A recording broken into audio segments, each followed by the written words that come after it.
Saviez-vous que certaines des églises les plus importantes du monde ont été construites par un seul homme il y a près de 1700 ans? Plongeons aujourd'hui dans l'histoire fascinante des basiliques de l'empereur Constantin. Des édifices qui ont façonné le visage du christianisme après sa conversion au début du IVe siècle. L'empereur Constantin ne se contente pas de légaliser le christianisme. Il en devient le plus grand mécène, conscient du pouvoir de l'architecture pour affirmer une foi. Il lance un programme de construction sans précédent à travers l'Empire. Ces nouvelles églises, ou basiliques, vont devenir les centres névralgiques de la religion chrétienne naissante, lui offrant une visibilité et une légitimité jusqu'alors inimaginables. À Rome même, sur des terres appartenant à sa propre famille, Constantin fait ériger la basilique Saint-Jean de Latran, consacrée en 324.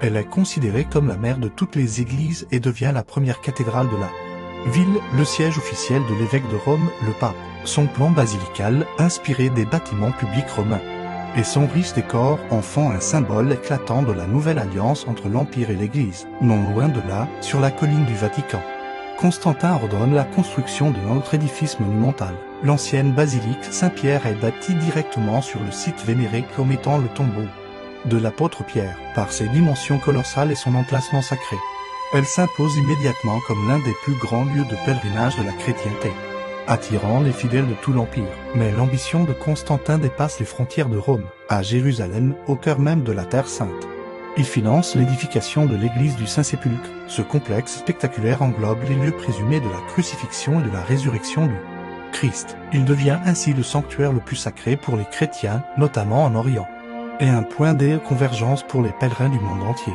L'héritage de Constantin est immense. Ces basiliques ont non seulement offert un cadre physique au culte chrétien, mais elles ont aussi défini un modèle architectural qui influencera la construction d'églises pendant plus d'un millénaire. En ancrant la foi dans la pierre et le marbre, Constantin a posé les fondations visibles et durables de la chrétienté impériale. J'espère que ce voyage dans le temps vous a plu. Si vous avez apprécié cette exploration de l'architecture sacrée, n'hésitez pas à aimer la vidéo et à la partager. À très bientôt pour une nouvelle découverte historique.